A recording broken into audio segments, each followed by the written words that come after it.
Ayo cepat, harga sudah anjlok. Ini rugi besar, tapi harus dijual.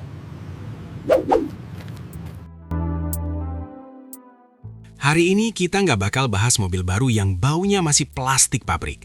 Tapi kita bakal bahas sesuatu yang lebih horor dari film Pengabdi Setan, yaitu depresiasi atau anjloknya harga jual kembali SUV di Indonesia tahun 2026 ini. Sering banget kan Anda dengar omongan, beli mobil itu investasi.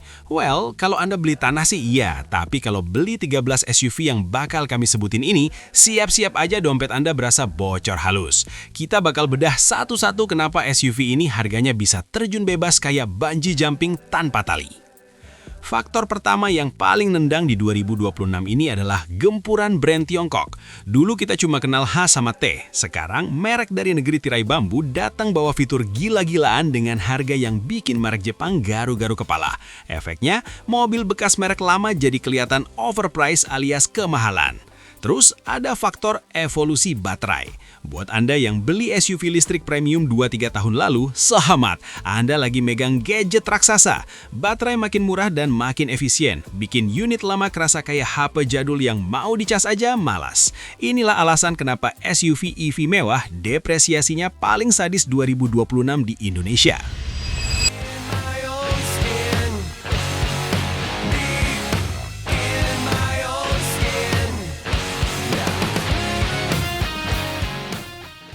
Kita mulai dari yang paling atas, SUV listrik premium macam BMW iX atau EQE SUV. Secara teknis, ini mobil dewa, tapi di pasar bekas, orang tajir mending beli unit baru yang dapat garansi baterai 8 tahun daripada beli bekas Anda yang sisa garansinya tinggal dikit.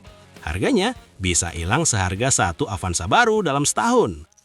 Lanjut ke Hyundai Ioniq 5. Ini mobil keren banget jujur, tapi saking banyaknya yang punya, hukum ekonomi berlaku. Barang melimpah, harga goyang.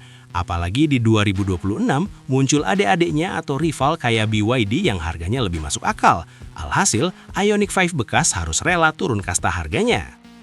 Gimana dengan Wuling Cloud EV atau Bingwo EV versi jangkung?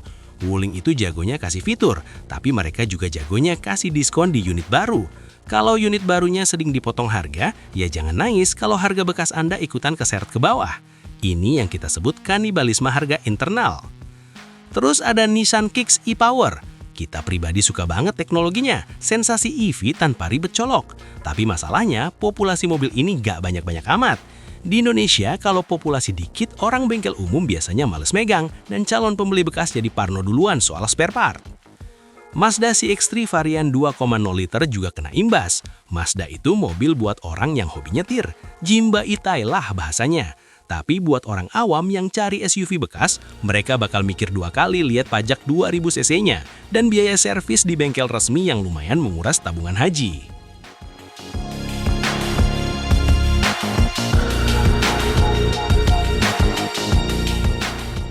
Nah, sekarang kita masuk ke area brand challenger, kayak Chery Omoda 5.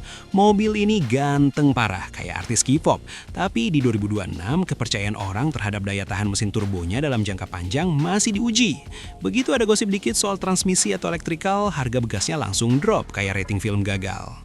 Sama halnya sama MG HS. Brand Inggris rasa Tiongkok ini fiturnya tumpah-tumpah, ada panoramic roof segala. Tapi yaitu, jaringan dealernya belum sebanyak Duo Asta. Orang daerah kalau mau beli bekasnya mikir, nanti kalau rusak gua harus ke Jakarta. Akhirnya harga ditekan habis-habisan. Jangan lupain DFSK Glory Series. Ini mobil sempat digadang-gadang jadi perusak pasar. Tapi karena kurangnya inovasi model baru dan gempuran brand Tiongkok lain yang lebih agresif, DFSK jadi kayak terlupakan. Kalau udah dilupakan calon pembeli, harga bekasnya ya cuma bisa pasrah. Pindah ke Eropa, ada Peugeot 3008 dan 5008. Ini mobil nyaman banget, suspensinya juara. Tapi ya ampun, harga spare partnya kadang bikin kita pengen balik pakai motor aja. Depresiasinya tinggi, karena peminat mobil bekas Eropa non-Jerman di Indonesia itu segmented banget, alias cuma buat yang berani aja.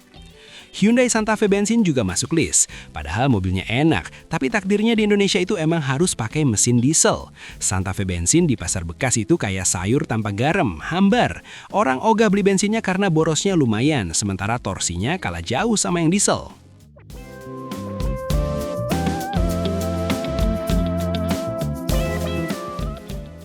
Lalu ada VW Tiguan Allspace. Ini mobil Jerman yang solid banget, tapi masalahnya sama kayak Peugeot, stigma biaya perawatan. Di 2026, ketika SUV Jepang makin canggih, orang jadi makin males melirik SUV Eropa yang kalau sensornya satu mati, dashboardnya langsung nyala kayak pohon Natal. Subaru Forester juga unik. Mobil ini punya all-wheel drive paling oke di kelasnya. Tapi Subaru di Indonesia itu kayak band indie. Keren, tapi yang tahu cuma dikit. Karena peminatnya cuma hobi, Anda nggak bisa jualan mobil ini secepat jualan gorengan. Harus sabar dan biasanya harga harus ngalah biar cepat laku. Terakhir adalah kategori The Abandoned, kayak SUV dari brand yang udah cabut atau model yang didiscontinue total. Contohnya Chevrolet Captiva lama atau unit-unit sisa Ford. Meskipun mobilnya badak, rasa takut orang sama ketersediaan spare part di tahun 2026 bakal bikin harganya terjun bebas.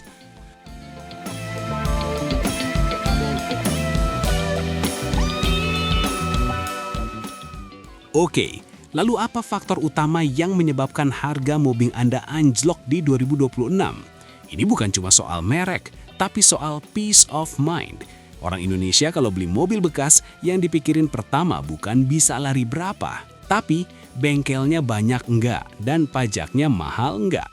Saran kami, kalau Anda emang tipikal orang yang ganti mobil tiap 2-3 tahun, mending cari aman di merek-merek mainstream. Tapi kalau Anda beli mobil buat dipakai sampai hancur, ya bodo amat sama depresiasi. Nikmatin aja fiturnya, kenyamanannya, dan sensasi nyetirnya. Gimana menurut kalian? Ada SUV lain yang menurut kalian harganya bakal anjlok parah di 2026? Tulis di kolom komentar ya. Jangan lupa like, subscribe, dan share video ini ke teman Anda yang baru mau gaya-gayaan beli mobil mewah tapi takut rugi.